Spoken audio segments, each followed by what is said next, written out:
আদিলের সতর্কবার্তা সত্ত্বেও মিলিটারি লিলিতের উপর গুলি চালায়। তাদের বন্দুকের গুলি এবং লিলিথের গতিবিধির কারণে পানিতে বিঘ্ন ঘটায় নদীর তলদেশে অবিস্ফোরিত মাইনগুলো বিস্ফোরিত হয়।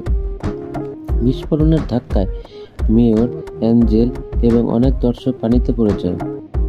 একটার পর একটা বিস্ফোরণের ফলে বেশ কয়েকটি সেতু ধ্বংস হয় এবং একটি সুনামি তৈরি করে, যা পুরো প্যারিস শহরকে সম্পূর্ণরূপে প্লাবিত করে। সোফিয়া এবং আদিল বন্যার মাঝখানে একটি বিল্ডিংয়ে ছাদে আটকা পড়ে যায়। তাদের চারপাশে লিলিথ এবং ছোট হাঙরগুলিকে দেখা যায়, যারা বিস্ফোরণ থেকে বেঁচে গেছে। পোস্ট ক্রেডিট সিনে দেখা যায় লিলিথ এবং তার বংশধররা বিশ্বের প্রধান নদী ও শহরগুলি যেমন Paris, London, new York, Bangkok, Venice এবং টোকিওতে বংশবিস্তার করেছে। সোফিয়া যেমন ভয় পেয়েছিল, সেভাবে সমগ্র বিশ্বকে উপনিবেশে পরিণত করেছে। সো এই ছিল আজকের ভিডিও। কেমন লাগলো এক্সপ্লেন?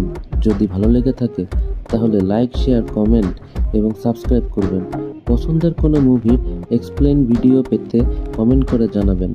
আপনাদের একটি সাবস্ক্রাইব আমাকে আরও ভালো এক্সপ্লেন ভিডিও তৈরি করতে উৎসাহ দেবে।